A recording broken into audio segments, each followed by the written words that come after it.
A weekend of earth, wind and fire and water. Lots and lots of water. This is the Donington Park Grand Prix Loop Review.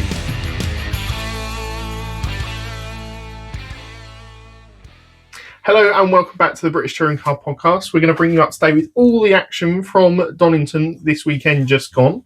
We were there. We were indeed. And we had some exciting recording to do, which, if you listeners might be able to figure out, but we'll bring you that later this week as a special interview with the driver that we did on Sunday morning. Yes, the rumours were true. You may have seen us entering the back of a truck somewhere, and that is, as you say, to do that interview, which is excellent, and we're very much looking forward to bringing that to you.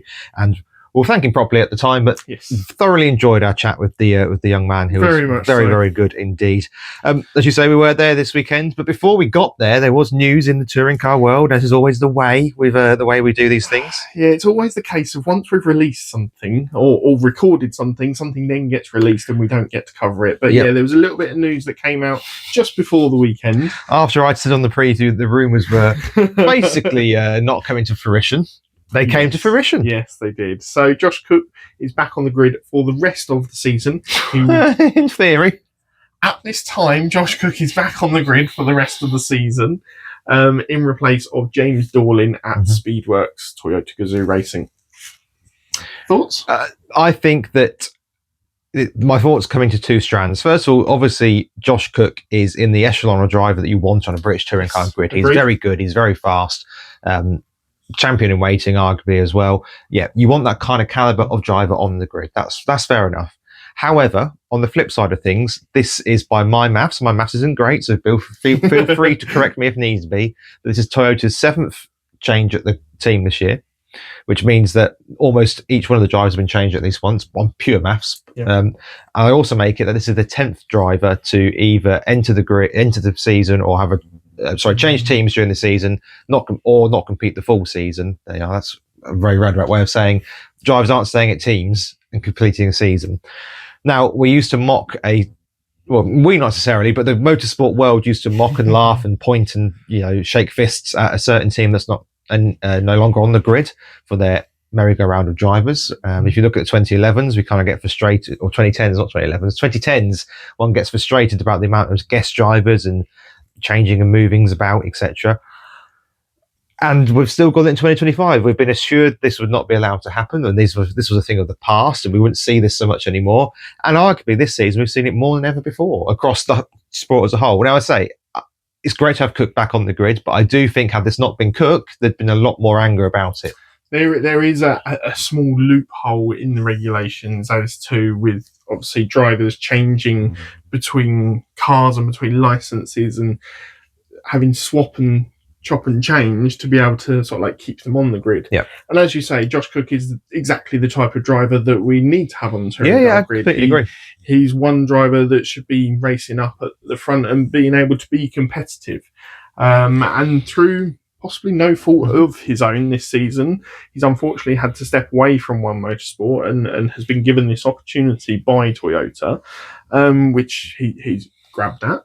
A team that he knows fairly well from having been there the last couple of seasons. Is it the right way to go? I feel really sorry, first of all, for James Dorlin. Yeah, I was going to say, it's come at the cost of what was looking a really promising season for him. Now, is that funding problems for him, which where do we get to? Do we get to the point where if you cannot prove you can do a full season and there's something catastrophically what's the word I look for, unprecedented happens, that you can't compete? Because he's not been in a massive smash shot I can remember. But then you would argue, would we see drivers like Dan Lloyd be able to get a complete season? Well, I agree, together? But it's a case of what do you want? Do you want a consistent championship? Because if you want to be take it to the nth degree and be really pernickety about it, which I like to do from time to time, I haven't noticed. What integrity does this give the championship? Because now Toyota have potentially got a third car, and they did this weekend, mixing it at the front at this stage of the season when they could be getting involved in the championship battle. Is that fair? Or is that just part of motorsport? Where do you look at it? I mean, it's something that we have seen to actually a more extreme extent. Yes, sort of like earlier on in this sport, and when teams and drivers would come into the sport towards the end of the season to be able to boost the points. So it's certainly nothing new. But it does raise questions. It does. It always raises questions. Yeah. It always raises questions when we're losing a driver and gaining another one, depending on who that driver is, their experience and stuff like that. Because as good as Dornan has been, and with all due respect, Josh Cook is an upgrade on James Dornan. Yes. It's as simple as that. So as I say, if you want to be really panicky about it and really awkward about it, is this having an undue influence on the championship at the front? If Cook is mixing at the front, takes a win off Ingram or something at some point, in a way that would not, with all due respect, would not have happened with James Dornan. Well, one way I don't think it will have too much effect is the other small part of news, especially from Toyota, in the fact that two of the Toyota cars this weekend, Aaron Taylor-Smith and Shedden, ran the M Sport stock engine, as it were. Which is the first time that Shedden's ever ran an M Sport engine in his NGTC career. Yeah, so the other half of the team with Cook and Buxton ran the Toyota built engine, which we've seen have great struggles with top end speed this year. And I think there was a noticeable change in the performance of Aaron Taylor-Smith and Shedden this weekend. Yeah, completely agree. Could you argue that that's against the ethos of the sport? Well, I did have a wry smile thinking that you've bought in these engine freezers, so you can't do engine development. Okay, I'll just plug a different one in then, which also seems a little bit strange. But yeah, on that one, what I will say is that if there's a loophole to be exploited, you can guarantee that teams will exploit it. And Toyota have had problems with that all season. If they can take, I think both drivers have taken a 10-point deduction in the championship. Well, big whoop, they're not in the championship race anyway. And Toyota sure as heck aren't in the manufacturers either. So you take that.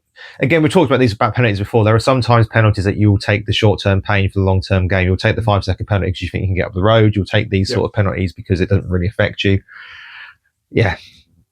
That one I'm less angry about. It's not just touring cars it happens in. It does happen in all forms of motorsport. Everyone is always going to look for loopholes, look to gain that advantage where they can, whether on purpose or not on purpose. Let us know your thoughts. What do you think about Cook coming into the Toyota team? We know everyone likes it. Everyone loves it because it's Cook, which is fine. Do you think he's going to boost their championship bids towards the end of the season? Do you think he's going to get involved in the title fight in some way or reason? We all know that he's a very good friend of Ash Sutton. Just putting that out there. Yeah, we shall see. We shall see. We'll move on from that. But, we'll get on to all the action from this weekend, starting with qualifying on Saturday, and it was a little bit of a damp affair. Well, it was very mixed. Some sessions were drier than others. It was certainly ever changing from when it was wet and when it was just damp as well. Yeah, that was notable in the times that were set, especially between the first two groups. Obviously, now we've got the first two groups setting up on each side of the grid rather than actually on times, and this is the perfect example as to why. Yeah, agreed. So we had sort of like Josh Cook, set at 1:34.2. And just in front of him on the grid was Sam Osborne with the 1:37.6, and that was because of the changing conditions. Absolutely. Some sort of casualties was obviously Cook to go out fairly early on. All Toyotas fell out in the first session. Fairly early on, along with obviously Charles Rainford as well. A couple of BMWs going out early on. They don't like mixed conditions, do they? No, Aaron Taylor-Smith would have got through to the second part of the qualification rounds, but he had his best time removed for track limits. He didn't feel he'd made that track limit infringement. Obviously, the stewards felt he had. Once again, we won't go down the old path of Trot on this one, but it's ridiculous that some corners are done and some corners aren't, because we saw even in the race on Sunday that some corners that weren't being track limit tested were just being mickey taken with how lines were being had through them. But there we go. That's where we are.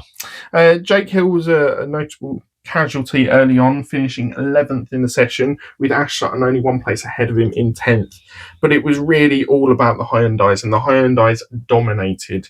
All 6 of them were in the top 9 positions to finalise the qualifying order. Although Dobble was in there as well, he eventually got disqualified from the session due to a ride height issue. There's not too many complaints about that. The roller just simply didn't go under the middle. I think there are complaints, but the roller simply didn't go under the middle part of the car. It went under both edges, but not in the middle. And that's unfortunately that is the problem when you run a dry to wet or wet to dry setup, is that the tire degradation and the way that they wear on the car the wets will wear quicker on a drying track, which means the car will naturally drop. And obviously, I think in the third iteration of qualifying. The track was dampishly wet, where you could probably it was one of those where you're probably on a dry setup with wet tyres, and I think that the margin is so tight in that scenario that you've got to be absolutely spot on with the ride height setup. Talking of tyres, etc., Sutton and Rowbottom both got their tyre strategy wrong in Q2. Did. Sutton missed his window by about 30 seconds, as did Rowbottom. They both went out on the wrong tyre. Sutton on wets on the dry track, I think it was, or vice versa, and Rowbottom on dries on a wet track, or as I say, vice versa. So they messed up their and tyre in windows. Fact, none of the Napa racing cars managed to get through to the Fast 6 shootouts, which is the only point for me. It was. But Team Virtue did have a good run, with Tom Chilton taking pole position, his first since 2011 back in Knock Hill. Obviously, since then, he's had even time out of the sport, so it's been quite a while coming, isn't it? It is the longest gap between poles in touring cars, which is interesting. So that's a pub quiz buster for later on. First ever Team Virtue front row lockout. Is it? Yes. Wow. Which I heard the other day. Chris Smiley finished the session after Doble's disqualification in third, from Darryl De Leon in the WSR BMW fourth. Good effort given the conditions. And Senna Proctor in fifth. Just to finish out the top 10 was Camish, Rowbottom, Morgan, Lloyd and Sutton, and they were obviously all moved up a position once Doble was disqualified. Should we move on to race one? Yeah, I mean, race one is probably going to be the quickest and easiest to cover for a long time. So just to give a brief overview going into the race, we did have a few cars opt to start on the hard tyre. Lloyd in 9th, Shedden in 12th, Rainford in 15th, Moffat in 16th, Osborne in 17th, Cook in 18th and Buxton in 20th all opted for the hard tyre. This weekend it was medium and hard, so not as much of a drop-off between the soft and the hard as we've seen, but obviously a drop-off nonetheless. I mean, okay, so, slow start by Chilton, but he retained the lead. Ingram half thought about going around the outside, then decided it was probably a better thing to just hold position. De Leon got shuffled down by the Napa Fords. They sort of sent Rowbottom out to be the assaulting car. He was definitely assaulting this weekend. As he hunting down, not in this race, hunted down Smiley. Rowbottom with a very nice move on Smiley at the Melbourne hairpin. At the same moment he did that, Ingram took the lead from Chilton. Chilton moved on to one side to let Ingram through. Sutton would then get by Smiley without any real trouble, but Camish decided that the championship meant nothing to him and would not let Sutton through without a fight. That was very strange given the circumstances, I felt. Yes, especially how we've seen both him and Rowbottom step aside for Sutton already this season to be able to take more points towards that championship fight. We are obviously of the understanding that Camish and Rowbottom are still fighting for that third position in the championship and want to make the most amount of points that they can. But yeah, it does feel like Camish sometimes resents that somewhat. Yes, I think that's the right word. Yeah. Teammates don't seem to resent the position they were in. Chilton and Ingram then swapped back. So Ingram had led a couple of laps, so he got the point for the leading a lap. And then he swapped back behind Tom Chilton. Sutton then did a trademark pass on Smiley on lap 8, a lovely sort of feint to the outside, jink back to the inside. Yep. It's what Sutton does, millimetre perfect. Camish then nipped by Smiley on boost, who began to, I don't really know why Smiley tumbled the way he did, because he was on the better tyre. Really struggled. In a car that was very quick. I do wonder if they've not quite got the race pace in that car. You say better tyre, he was still on the same tyre as the cars around him. But he was on the better tyre. Yes, but still falling through and losing positions fairly uncharacteristically as well. And then, to be honest, I've got here, nothing else really happened, because it didn't. That is race one. There was, for me, a couple of funny bits, and these came as a result after the race, that Chilton actually tried to allow Ingram to take the fastest lap. Yep. But he had so much boost left that he used it and then accidentally took the fastest lap. I think you've got to give Rowbottom a little bit of credit, because Chilton did say in his post-race interview that Barry Plough was getting a little bit nervous by how Rowbottom was catching up, and Rowbottom was fast. He clearly had pace in that car all weekend. His progress through the field in race one was really, really good, and he did practically the same in race 3 as well. Yes, exactly. So he had a really good car under him this weekend. And we'll get to that, the reasons that Virtue gave, and I do believe them as well, but I do also think that Rowbottom maybe made it a little bit trickier for them to swap positions back, because he was close enough that if Chilton slowed down, that Rowbottom could potentially get involved, shall we say. But after the race, Ingram said that the policy where they are is that you don't take race wins off each other, which I think is a very, very good policy and a very, it's something that you mentioned as well at the track, and we were watching it happen, and we thought they've got to swap. They need to swap. Yeah. But if they've got that policy in place, all fairness to them, and it did seem like the similar sort of story came from Chilton at the end of the race as well, and that he was very jubilant to take a win. He only seems to take wins at Donington now. I think it's part of the Tokyo regulations if you delve in deep enough. But it's very honourable from the way they're racing. I do like to read too much into things, as you know. I also wonder if they just don't see Napa car as a long-standing threat for the rest of the season. I think they know in their heart. They won't admit to it publicly, of course. You don't.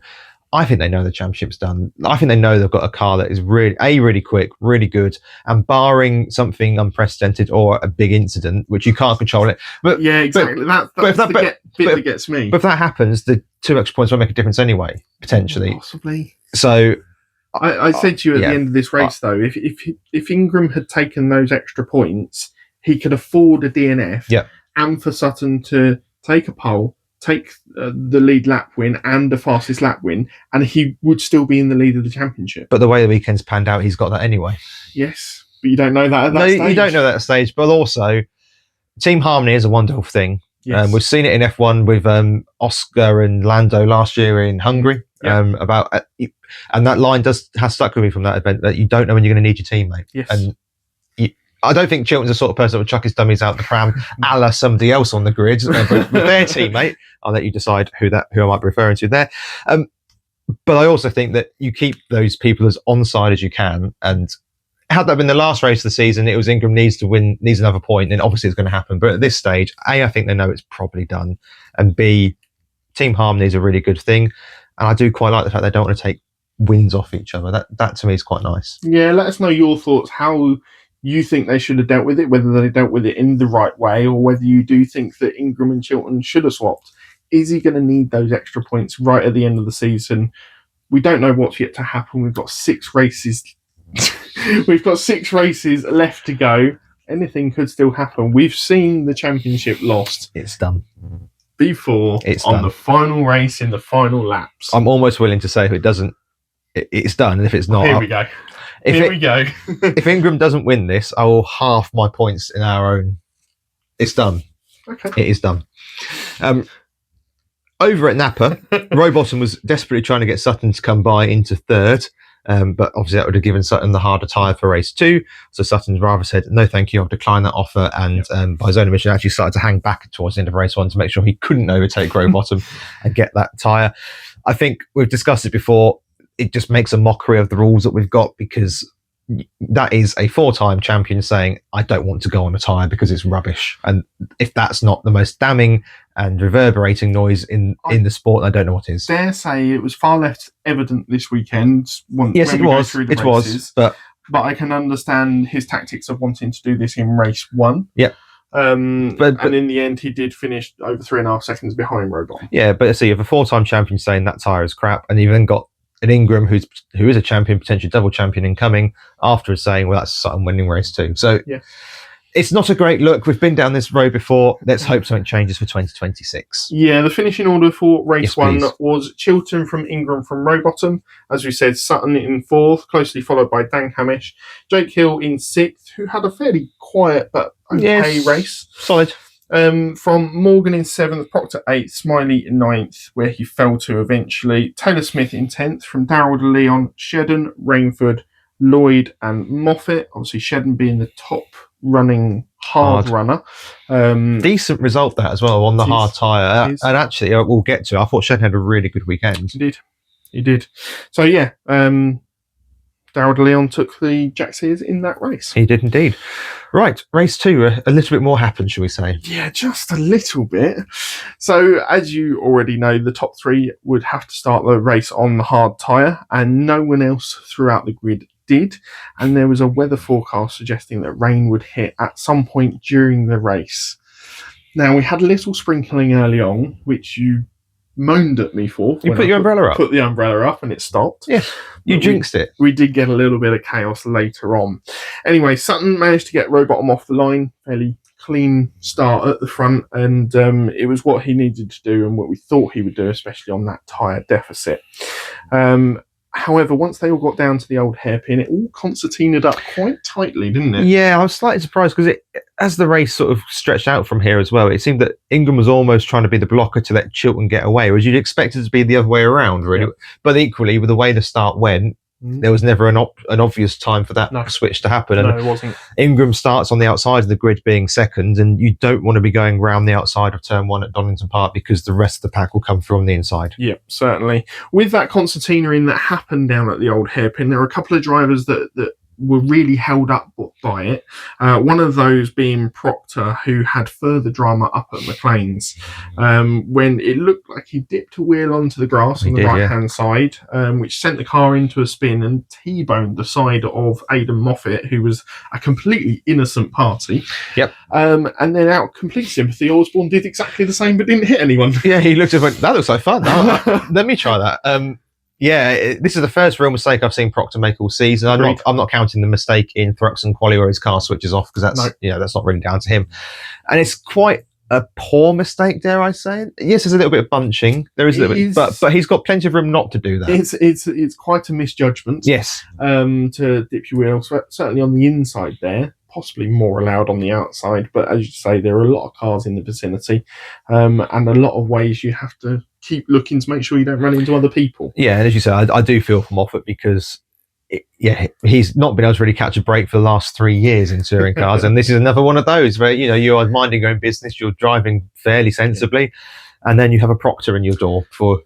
Moffat was able to continue on through the gravel, albeit well down. Yeah, have you seen his interview afterwards? No. He's saying that the steering wheel was like that for the rest of the weekend. So he had a headache, and the thing was rattling in his hands. For audio listeners who can't see me doing a visual representation, that doesn't surprise me at all. As I said, he did manage to continue on, and then Osborne managed to get the car restarted, having just brushed the barrier and drove off out of the gravel as well. Both of them had dropped down to the back, and a safety car was called out at this point to retrieve Proctor, who couldn't get back going because the car was too damaged. Yes, quite damaged. And then we saw on lap 4 those early rain spots start to show on the camera and start to fall.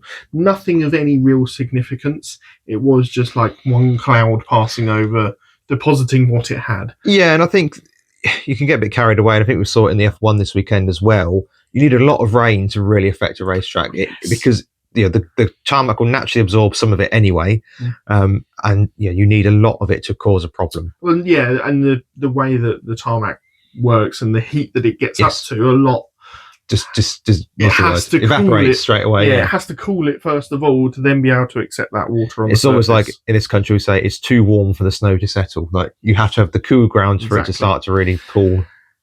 On the restart, Chilton seemed to let Ingram go into Redgate, didn't he? Makes sense, doesn't it? And then, unfortunately, got caught up in a slight napper incident. Yeah, I mean, having just said how much rain is required to make a racetrack difficult, Rowbottom found a particularly damp patch, it would appear. Well, that's what he says anyway. Yes. Locked up and punted the back of...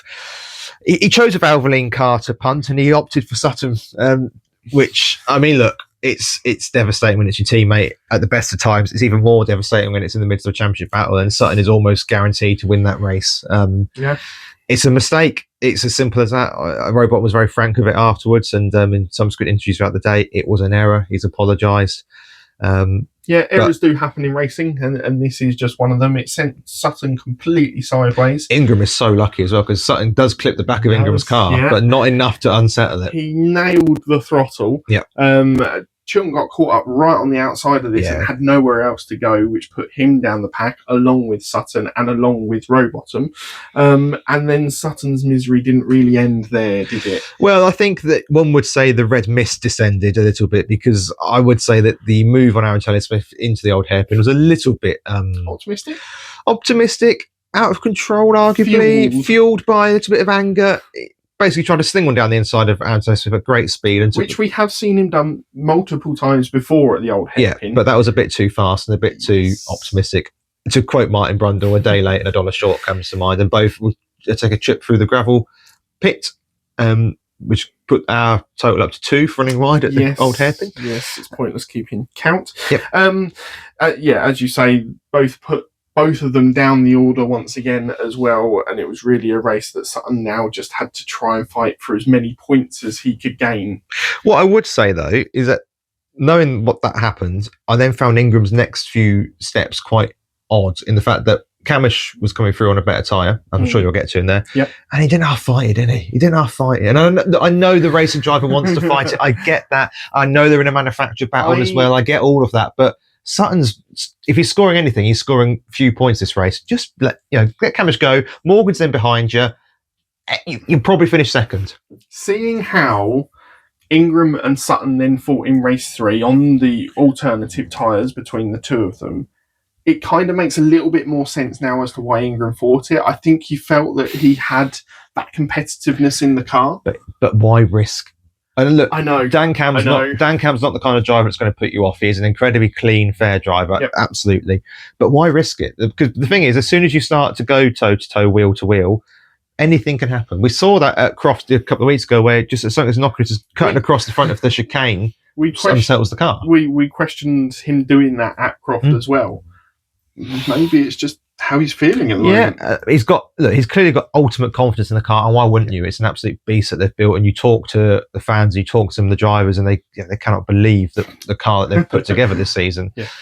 But I just found it very strange that, again, you can trust Camish, I get that, but you're taking the risk, and with Sutton scoring very few points, and with Morgan behind you, so really second or third is about where you're going to finish. Why take the risk?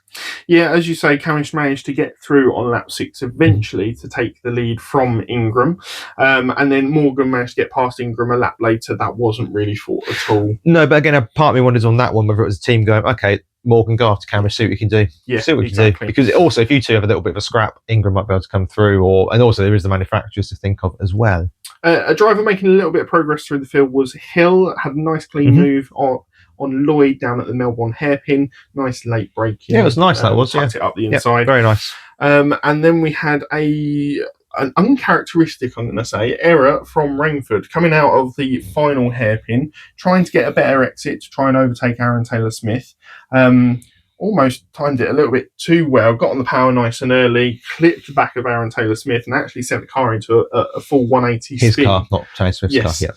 Yeah. His car into a full 180 spin, ending up in the pit entry, and a little bit red-faced, I would imagine. Yeah, it's one of those where I think Tim Harvey said it well on commentary. I know. Oh, that makes a change. These cars aren't easy to drive, and sometimes you can just push the throttle a little too eagerly, and that can be the result. Especially in a rear-wheel drive car. There is no ABS, there is no traction control. You are in complete control of your destiny, and I think you perhaps just pushed the throttle a little bit too early. Potentially a bit of dampness around there as well, maybe, if we're looking to be really generous. But it's agreed, uncharacteristic error, yes. And then the race kind of settled down a little bit, and we were kind of just seeing how people were jostling for positions. No real big moves at this point. Until lap 15. I've never seen anything like it. When all drivers were coming down, we were watching at the old hairpin for the first 2 races. We saw drivers come down the hill and thought, okay, nothing much happening. They go up to McLean's, and there seems to just be a wall of water, and the cameras switch quickly to see Hill almost locked up going off into the gravel, and then the cameras switch to see 7 of them. Yeah, it was a real good sort of clever play by the camera, because like you, I thought, oh, okay, Hill's gone off, maybe wet in a rear-wheel drive. Okay, seen that happen before, fair enough. And then the panning comes in, you think, bloody hell, camera's off, and you're like, hang on, Ingram's off, Morgan's off. Yeah. I think the only 2 drivers that managed to keep it on the island at that corner were Buxton, who was being lapped and going slowly anyway, and Shedden. Yeah, Shedden kept it on, And I was just like, what the hell has happened? So, everyone was off. Lloyd had a massive slide through the gravel as well. I like that, though. I mean, commit to it. If you're going to go in the gravel, just pin the throttle and commit to it. Yeah. And there was a complete shuffle of the top order. And, then safety car was called almost instantly, just like that, just because of the major changing conditions and how quickly it changed. I've been moaning about that sort of stuff in the past. I don't hate that because it was so freakish that, as Shedden said in his post-race interview, coming down, the first part of the circuit, it's bone dry, and then you just hit by this sheet of water. It was almost reminiscent of when we were up at Knock Hill and we saw drivers coming down into turn 1 complex down the hill, and they're like, they've got their wipers on. Why have they got their wipers on? And then the wall of rain came across the circuit from the hairpin first. Yeah. So, safety car called, neutralised the race. All drivers managed to shuffle back into their positions. There was a little bit of controversy over whether Shedden or Morgan was ahead for second and third. But again, to bring it was all sorted out. Yeah, to bring up Shedden's post-race interview again, as he said, basically, read between the lines, I'm in third, I shouldn't be in third. Let's not risk fighting it in the stewards' bus afterwards. We'll take the podium.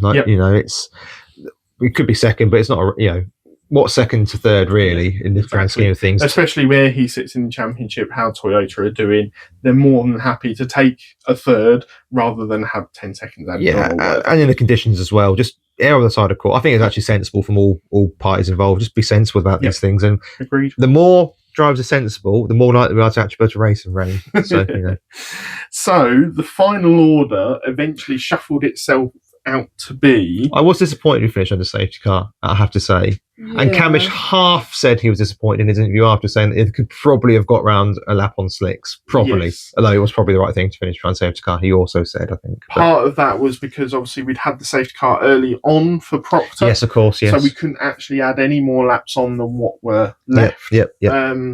So, they could have possibly gone racing for the final lap, but I think it was sensible with what they did.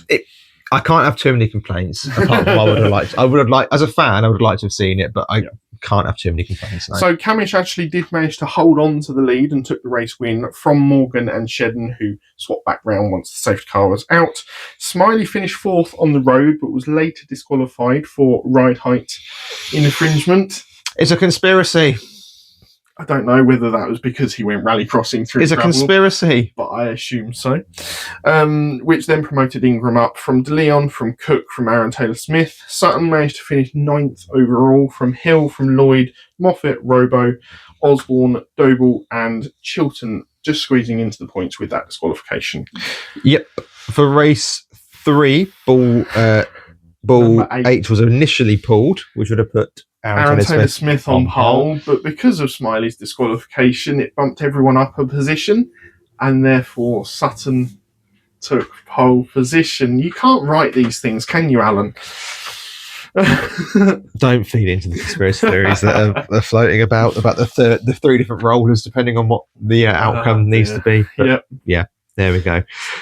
Race 3 then did see a mixture of tyres. Very big mix. Which I'm going to ask you: does this make for good tactical, by the teams throughout the day, or is it ruining racing a little bit? Because there's a lot of drivers here who are in the top parts who are on a hard. What's your thoughts? Does it add an extra of tacticalness to the weekend, which is good, or does it sort of make it a little bit gimmicky and ruin racing? I certainly think it does add tactics to the weekend, and we've spoken about this many times over before on what we both believe should be the way it should be run or shouldn't be. And the difference we had between the medium and the hard, the delta between the two this weekend, I think actually worked quite nicely, and we saw that with how Sutton and Ingram were able to battle in this race. Eventually, we were probably knowing that Ingram was going to win out in that battle because he had the better tyre on. But Sutton didn't give it a go, didn't he? He did, and I'm going to be perhaps very surprising here that I don't mind that in race 3. No, because look, I've always said that if you're going to go with 2 tyre compounds, then it should be free for the teams to decide what they can do. And the only people that haven't had that freedom are 3 from race 1. Yes. So, by and large, the grid for race 3... Which arguably has benefited them in this final race. Yeah, it has. Putting that out there. That's why I don't like the nature of mandating when people have to run it, because it does take away a little bit of the tactical element to a degree. But if you're going to run 2 tyres, I quite like the idea that it's entirely up to you when you do so. That's up to you. And actually, that does bring into a little bit of tactics for race 3. So I'm not completely against the way race 3 pans out. Those on the hards: Sutton from 1st, Aaron Taylor-Smith from 2nd, De Leon from 4th, Morgan from 7th, Camish from 8th, Hill from 9th, Doble from 14th, Patterson from 16th, Halstead from 18th. How did he get there? Hamilton from 20th, Proctor from 21st, and Smiley from 22nd. So, Yeah. It was definitely a shuffled grid, and a shuffled selection of tyres. And then Cook was slightly rolling. He did, start, wasn't he? I think because in the end he just had a terrible race and finished so badly that the stewards forgot to bother investigating it, because it certainly looked strange on the camera. The only thing I can say is the normal speed replay I thought I saw Cook move, and then I saw a slow-mo of it, and I thought, has he moved actually? But I think where he's already set up in his grid box, he doesn't move beyond a certain point. I didn't think that mattered, though. I thought if you moved on the start, that was my understanding, then it was unless you could argue he didn't get any advantage from it. But yeah, he certainly didn't get any advantage from it because it was a fairly even start at the front. It was a fairly even start. Sutton got away well. Cook came into second. As I say, his start was investigated, but I don't think anything was actually given out. Ingram managed to get into third off the start, but was passed by Aaron Taylor-Smith, also on the hard tyre. We then saw Ingram make his moves with a great move on Cook to get into second, has to be said. He really came tight out of the hairpin and then hung it out around the outside of turn one. So very good move from Ingram for that one. Aaron Taylor-Smith was running third at this point, was able to get through Cook, which is impressive on the hard tyre. It was.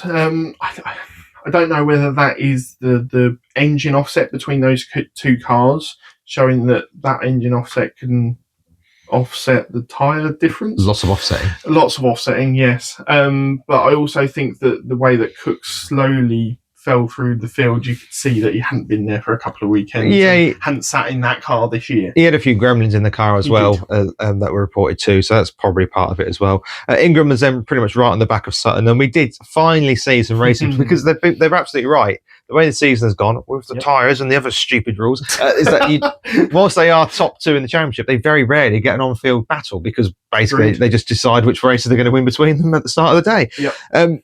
But we did see some really good, fair, rough racing.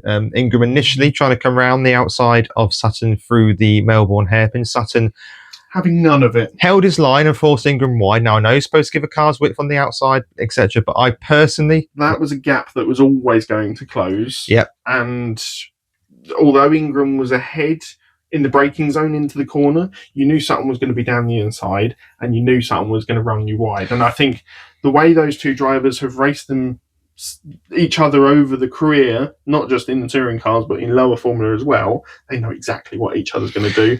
And if the roles were reversed, Ingram would have done exactly the same. I think you're right, and I think that it's one of those from Sutton. He's done it a couple of times this year where it's just about on the right side of the law. What I would argue is that he does hold his line. He doesn't move the car, he holds his line, and he just opens the steering out as you would coming out of a corner. And it just happens to be that Ingram was put onto the curb and onto the grass. This didn't really deter Ingram, who was back for a second bite a lap later. And then we saw some really good racing with Sutton desperately trying to hold on for the lead, with him cutting back to take the position back, and then them running side by side down the pit straight into turn one. What surprised me quite a lot, actually, was that cutback manoeuvre that Sutton did out of the final hairpin. He then still had the grunt to get alongside and actually pull in front of the Hyundai. Potentially on the boost. Potentially on the boost, yes, but we know how strong that Hyundai engine is. Yeah, absolutely. As I say, I think this was really good racing from the pair of them. It's just a shame they weren't on the same tyre, so we could have seen it go on for a couple more laps. But Ingram would eventually Maybe we should just have one race at the end of the season where they're on the same tyre. Just for fun. Just for fun. Yeah, just for fun. See who wins out. I couldn't agree more. So you've got to give credit to Sutton for the way he battled on the inferior tyre. We know the offset between the two tyres isn't as great as it has been for other rounds this season. I mean, that raises all sorts of integrity questions as well, but there we go. But it's still the worst tyre, and Sutton still did a very good job, I think, to try and keep Ingram behind. But it was always going to be Ingram's place to take, wasn't it? Yeah. Rowbottom further back was pulling his way through the field with some good overtakes. Again, he seems to have really got confidence in the car this year. He can just do... It's going to sound really sort of obvious, but just place it where he wants. But just simple overtakes with minimum fuss. Yep. As Wayne Mardell would say, there's no faffage. There's no faffage of his overtakes, which I quite like. He's just making moves, which is what it sounds simple, but a lot of drivers have been struggling to do it, and he's just making moves with minimal faff. And I would say that another driver that looked very much on the same lines as him this weekend was Chilton as well. Yep. Chilton was fighting his way through the pack on the medium tyre in this race and was almost following Rowbottom through at times. Agreed. Rowbottom would get past Aaron Taylor-Smith for third, and I was then slightly surprised that they didn't let him go after Ingram on the same tyre. There was plenty of time to swap them back. Aaron Taylor-Smith at this point was in fourth and doing a very good job in fourth, it must be said, on the hard tyre. And there's a little bit of a gap between Rowbottom and Aaron Taylor-Smith. So I'm slightly surprised that they didn't say to Sutton, okay, let Rowbottom through. See if he can catch Ingram and do anything about it. If he can't, we'll swap back. The only caveat I think there is that with all the fighting that Rowbottom had been doing, he had been using the majority of his boost. Yeah. And by the time he got through into third, I think he only had one lap of boost left. But he was lapping at points 3, 4, 5 tenths quicker than the cars in front of him. Yep. So, and also, I mean, look, is it going to upset Ingram? His mindset, probably not. He's an elite mindset level. But if you're suddenly told you've got Dan Rowbottom behind you, pushing and closing you down, does Ingram start pushing to keep the gap? Does he make a mistake? He did make a mistake in the race. He did a very slidey line through the old hairpin. Yep. If you've got Rowbottom in the back of him, can you potentially coax some more mistakes at him? We've seen Colin Turkison here, was it last year, make a mistake all of his own with pressure behind. Yeah. Pressure can do funny things. As I say, I'm slightly surprised that wasn't explored by Napa, because you can always swap the positions back, of course. Yeah, and then Halstead had a slight moment coming into the chicane at the end of the back straight. Anyway. Where he managed to lock up and spear off to the right-hand side when it's a left-hand corner, end up going through the gravel, turn the car around in the gravel, which to me was slightly strange. Well, yeah, he kind of got away with it, because he only sort of skimmed part of the gravel and then decided, I've not done a good enough job here. I need to, rev as many stones through the car as possible. Yeah, which may have come back to bite him a little bit later. Still to be confirmed what caused it, but quite a significant engine failure coming out of Redgate, which he then spun on his own oil and parked it up against the fence. Yeah, I've got slight more sympathy from spinning on his own oil, to be fair to him, on lap 9. I do it, I have slight more sympathy for that. And Tim Harvey was quite good this weekend, I know. Wow. I know. He also said, well, maybe that was the stone through the part of the car from his earlier exploits. We have, of course, seen stones through the radiators at this Donington, circuit before. Talking of cars with issues, we saw a further 2 cars have to fall foul of these, unfortunately. Cook started to tumble through the order. He'd had clutch gremlins all day, potentially a continuation of that problem. And Morgan, who was having a good weekend, also had to pit with an issue in this race, which crushed your hopes of your prediction a little bit. I wasn't fully sure whether it was a puncture or just something not quite right at the rear end. They certainly took one of the rear wheels off to have a good inspection around there.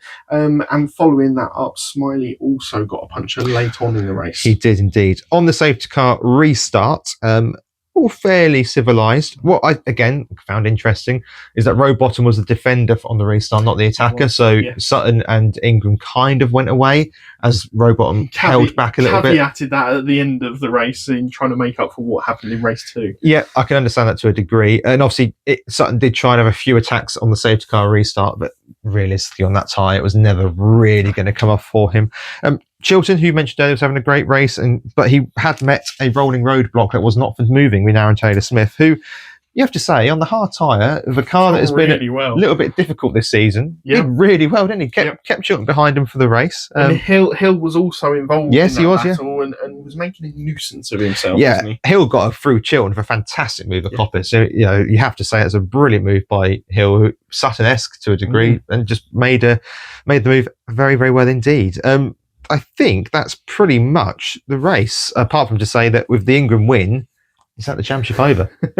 Yeah, Ingram took the win from Sutton from Rowbottom, Aaron Taylor-Smith in a fantastic 4th. Yes, agreed. From Jake Hill from Tom Chilton, Gordon Shedden in the other M Sport engined Toyota in 7th, from Dan Lloyd in 8th, who went on to win the Independence trophy this weekend. From Darrell de Leon, who took the Jack Sears trophy in 9th. All 3 wins this weekend. All 3 wins, yeah. The one weekend we didn't back him. Yeah, exactly. Cheers, Charles Rayford in 10th, followed by Josh Cook, tumbled all the way down to 11th. Dan Camish in 12th. He was 15th at one point and managed to fight a little bit back through. From Aidan Moffat in 13th, Osborne in 14th, and Proctor in 15th. So in terms of the title, which I'll quickly bring you up to speed on before we go into our awards and predictions, that does leave Tom Ingram on 377 points, which is a 32-point gap on Ash Sutton on 345. Camish is back into third on 264 with Robot on 248. Surprised the gap's opened up that much because in my mind, Robot had a better weekend. But yeah, it's amazing what a win can do. Jake Hill on 225, potentially started to reel in maybe the Napperfords ahead of him. Bit of a resurgence. I don't think so, but we'll see. What I will say is that's pretty impressive considering he missed a round. Yes, agreed. Obviously, he had a massively good round up at Knox Hill. Yes, he did, yes. Taking 2 wins. It has certainly catapulted him back into the possible competition for third position in the championship. Tom Chilton on 204, Adam Morgan on 196, Charles Rainford on 143, Darryl de Leon on 132, and Senna Proctor into the top 10 on 125. In terms of the independence drivers, well, we've said it before, finishing races is what you need. And Mikey Dobald is back at the top of that leaderboard on 324. That's 2 points ahead of Daniel Lloyd, and that's 3 points ahead of Chris Smiley. It is so close in that one, and that is probably going to be the most exciting championship going into brands. You say that, but the Jack Sears is also still quite close. Darryl de Leon on 369, Rainford on 355, and Osborne on 324. But I agree with you, that does look very exciting indeed. And the Wingfoot, don't forget the Wingfoot. Please, Ingram might be able to take a unprecedented double. I don't think we've ever seen a double in that. He's on 132, Camish on 118. 118. Those two are significantly ahead of other drivers as They've both qualified very well. Ingram has had a very good year for qualifying, even with the lack of TTB. Absolutely. Wow, look at you using the acronyms. Wow. Right. Even when the drivers forget what it's called. So do the commentators. So do we, to be fair. Right, we'll take a very quick break and then we'll do our predictions, awards, and summing up thoughts.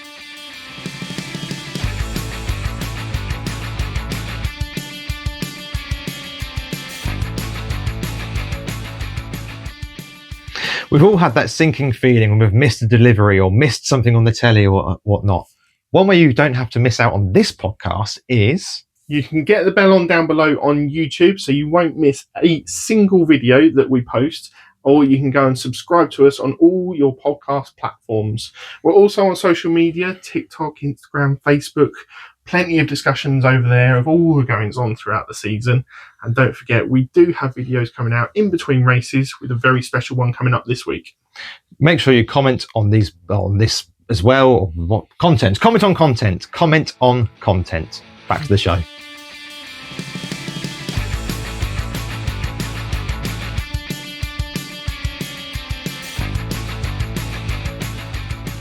Right then, let's get our predictions and awards. Which do you want to do first?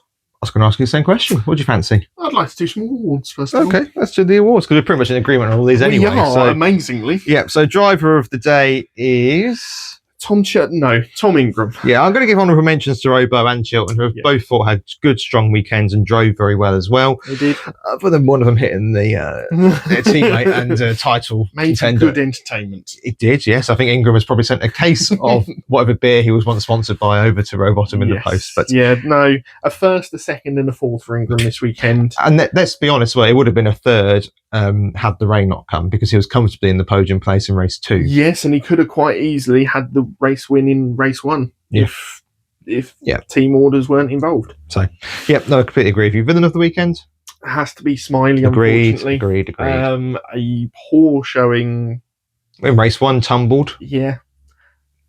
Disqualified. Okay, that's not really your fault Not necessarily his fault. But then race 3 just let's be honest, the puncture's unfortunate, but he hadn't made any progress anyway, had he really? I mean, he was on the coattails of 15th, wasn't he? Yes, he was on the harder tyre, which I'm quite surprised to see a puncture from. But yeah, it just wasn't his weekend. Nope. Surprise good, we're also in agreement of it's half of Toyota, specifically the half that are running new engine. I thought Aaron Taylor-Smith and Shedden were brilliant this weekend. Okay, Shedden's lucked into a podium to a degree. Yes. But equally, they you were... have to keep it on the circuit. You do. And both of them are in the top 10 throughout the weekend and actually seemed to have genuine pace. And Taylor-Smith taking that fourth on the hard tyre in the final race was just, pretty good showing from him. Excellent. And then the bit where we don't agree. No. On a surprise bad. I'll let you go first. I'll go for Proctor. Obviously, qualified okay. Made a mistake in race. We didn't really get him in race 1, to be honest with you. Fell away. Wasn't really pushing for the podium places. Mistake in race 2, which ended his race and obviously damaged Moffat, and Osborne did what he did. And then in race 3, didn't make any progress whatsoever from the back of the grid. Okay, again on the hard tyre, but in the superior car.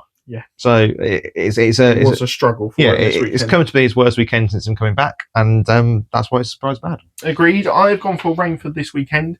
Not only did we both back him in the Jack Sears, he made a mistake of his own accord, spinning the car around, and didn't look as competitive as the other BMWs. Moffat had an average weekend from Moffat, but De Leon was certainly a small step above him this weekend, taking all 3 Jack Sears wins. Yeah, it's a track you wouldn't necessarily think BMW would go very well at anyway. But no, but I'd expect him to be there alongside De Leon this weekend, and he just fell a little bit short. Fair enough. In terms of the Jack Sears, De Leon won all 3, and the independent overall winner for the weekend was Lloyd, who won 2 out of the 3. He did. Moving on to our predictions from the weekend then, and it was quite a mixed bag, wasn't it? It was. So it's 2-2 overall this weekend, which is not helpful, really. Thankfully. Yeah, it keeps championship close, doesn't it? I was a little bit worried towards midway through race 3, and I thought you were going to snatch a couple more points, but I'm glad it didn't play out that way. Absolutely. So we both went for different pole sitters. I went for Proctor, you went for Camish. Obviously, both of us were incorrect on there. Yep. You got 2 race winners. You went for Camish and Ingram, Smiley being your third, which let you down. I went for Ingram for a race win, so I got that, and then Sutton and Proctor, both of who didn't pull through. And we both went for Rainford in the Jack Sears, so no points there. In the general, you had a stinker, no points at all. That should be a -10, really. No. You had... I'll come back to them because I still don't fully understand it. I'll explain that one. You had Moffat to outscore you had Moffat to outscore Darrell De Leon or Charles Rainford. Yep. Neither happened. You had Restart to outscore Toyota, and Toyota promptly responded by having their best weekend, so good for you. And Restart having a poor weekend, especially with Smiley. And you had running wide at the hairpin of 2. I think I counted 3 overall this weekend. There was one in race 3, I think, but it doesn't really matter. I had 11, and it was nowhere near. And then you went for the top 3 scoring virtues outscore the top 3 scoring nappers. So the top 3 scoring virtue drivers were Ingram, Chilton and Morgan. So Ingram scored 54 points this weekend, Chilton scored 35 and Morgan scored 26. So I'd take those 3 drivers and then I would reverse them off against Napa drivers and the points that they scored. So the top scoring Napa was Sutton. So Ingram outscored Sutton. So that was a win for me.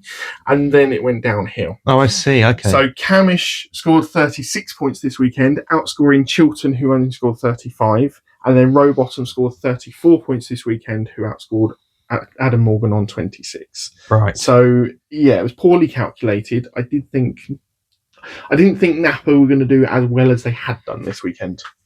No. In all honesty. I went for all 6 Hyundais score twice plus, and I came close because it was looking fine until Smiley's puncture in race 3. Yeah, but the way that Yeah. I had at least one BMW podium. De Leon teased me a couple of times throughout the weekend, but ultimately didn't get there. Oh. I had 2 of the top 4 to miss out on the Fast 6 in qualifying, or at least 2 of the top 4. At least 2 of the top 4. Yeah. And then I had running wide the old hairpin 9. Obviously, I was close to the 3, so a point there, which makes it 2-2. I must say, on that running wide at the old hairpin, I do think they extended that curve this weekend. Perhaps, I think they might have done. Yeah, I think they might have done. Should we just means that the overall scores for us sit at 22 points to 20 in my favour, and with only 2 more race weekends left, still nice and interesting. Absolutely. I will just cover off penalty corner very, very briefly as well. Josh Cook was deducted 5 points for having an engine change. Aaron Taylor-Smith and Toyota Gazoo Racing were deducted 10 points for above the permitted number of engine changes. Engine change, yeah. Also, we know double was disqualified from qualifying. We know Chris Smiley was disqualified from race 2. Nick Halstead received a 30-second penalty in round 23 of the Championship of Pit Lane Speeding. He hilariously decided that the race wasn't going to finish under safety cars and wanted to go out on the wets, and then sped in the pit lane anyway. My confusion around that is, okay, fair enough if you want to come in for the wet tyre and you don't want to run on the slicks in that condition, but surely his engineer must have gone, there's not that many laps left. No, there are 2 laps safety car, left. It's probably going to finish under safety car. You're just going to have to battle it out, and you're not going to be scoring points anyway. And then in race 3, Chris Smiley received a verbal warning for causing a collision and gaining a position in an incident involving Mikey Doble. Wasn't picked up on the cameras, wasn't picked up by us, so can't add anything there. Right, should we go into our final thoughts for the weekend? I'll let you go first. Put you on the spot. It's looking very ominous. And stole my final thought. Oh, really? Sorry. Yes, it's looking very ominous as to Ingram taking home the title for 2025. A 32-point gap at this stage of the season is a big gap. We have seen it chased down before, I believe. But we're going to a circuit which he loves next in Silverstone and always goes well. Hasn't he had a win at Silverstone every year? He's competed or something ridiculously stupid like that. And dare I say, Sutton, from memory, from when I did the research last year, hasn't necessarily gone fantastically at Silverstone in comparison. The only thing that might come into Sutton's favour is that maybe there'll be some rain in these last few rounds of the season. But I'm with you. I think it's done. He needs a lot to fall in his favour for him to take home that title. However, the independent drivers and the Jack Sears is certainly one to keep your eye on. Even if they are midfield battles, they're still ones that are going to be entertaining all the way to the end of the season. Let us know your thoughts on this weekend down below, because race 1 was a little bit boring. Can I add I'll add a different final thought. Go on then. The support package was terrible this weekend. It was so boring. It was so boring. You had a nice sleep, though, didn't you? Twice. I know it's a broken record on this, but look, something needs to be done. The Porsches were so processional. The F4 wasn't particularly exciting. Well, I don't know. I fell asleep, to be fair.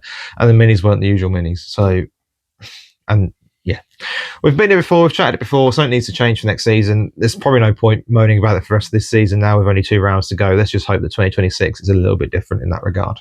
Yeah, and if you haven't done already, make sure that you do go down below, subscribe, so you don't miss on any content coming out, especially with what we've got coming out later this week. But until Silverstone in 3 weeks' time. 2 weeks, isn't it? 3 weeks. Okay. We will have another video or 2 between now and then, and we'll get ready for that.